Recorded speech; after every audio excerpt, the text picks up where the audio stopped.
Hero Raj Tarun, Lavanya, Malvi Malhotra ఈ triangle love స్టోరీలోకి కొత్తగా వచ్చి చేరారు అజయ్ శేఖర్ భాష.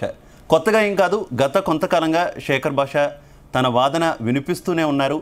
అయితే సరికొత్త విషయాలు, సంచలన విషయాలు జీ మీడియా వేదికగా నేను బయటపడతానంటూ కూడా మన స్టూడియోకి వచ్చారు అజయ్ శేఖర్ భాష.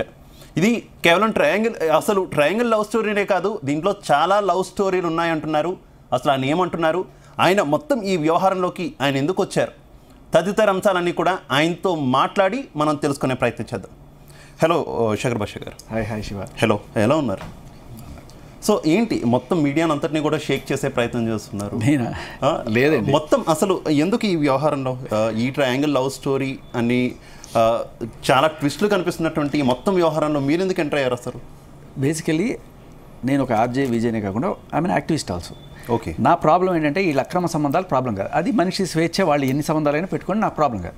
అక్రమ కేసులు పెడుతున్నారు, ఎస్పెషల్లీ మగాళ్ళ మీద అక్రమ కేసులు పెట్టడం అనేది చిటికలో పని అయిపోతుంది వీళ్ళకి. సో ఇప్పుడు మగాళ్ళ మీద ఒక 100 అక్రమ కేసులు 100 కేసులు ఉన్నాయనుకోండి, ఈ 100 కేసులు మీకు తెలుసా 5 మందో 6 మందో అమ్మాయిలే పెడుతున్నారు. మీరు ఇవాళ కూడా వింటే కర్ణాటక కోర్టులో ఒక అమ్మాయి 8 మందిని 498A కేసు పెట్టింది. 8 మంది మొగుళ్ళు ఆవిడకి, ఒకటికి తెలియకుండా ఈ స్టేషన్ తెలియకుండా ఈ స్టేషన్లో, ఈ స్టేషన్ తెలియకుండా ఈ స్టేషన్లో ఇలా పెడుతూనే పోతున్నారు. ఓకే. సో ఒకళ్ళు వెళ్ళి ఒక స్టేషన్లో కేసు, నా ప్రాబ్లం అసలు రాజ్ తరుణ్ ఎఫ్ఐఆర్స్ కాదు, మాల్వి ఎఫ్ఐఆర్లు కాదు, ఈవిడ ఎఫ్ఐఆర్లు కూడా కాదు. వెళ్ళి పోలీస్ స్టేషన్లో వీళ్ళు వెళ్ళి ఎట్లా కేసులు పెట్టగలుగుతున్నారు?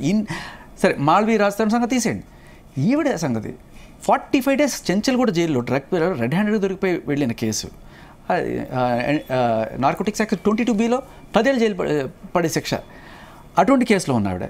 దీంతో పాటు రాజమండ్రిలో ఒక బ్లాక్మెయిల్ కేసు, నార్సింగ్లో ఒక బ్లాక్మెయిల్ కేసు, తర్వాత ఈవిడే మస్తాన్ సాయి మీద పెట్టిన ఒక తప్పుడు కేసు ఈ మధ్యకాలంలో అటెంప్ట్ టు రేపు అటెంప్ట్ టు మర్డర్, ఇలా ఇన్ని కేసులు పెడుతూనే పోతున్నారు. మనుషుల్ని కేసులు పెట్టి బెదిరించి ఎక్స్ట్రాక్షన్ చేయడం, వాళ్ళకి కావాల్సిన వచ్చినట్టుగా సాక్ష్యాలు మార్చుకోవడం, ఇది జరుగుతుంది. రైట్. ఈవిడొక్కటే కాదు, ఎవరు చేసినా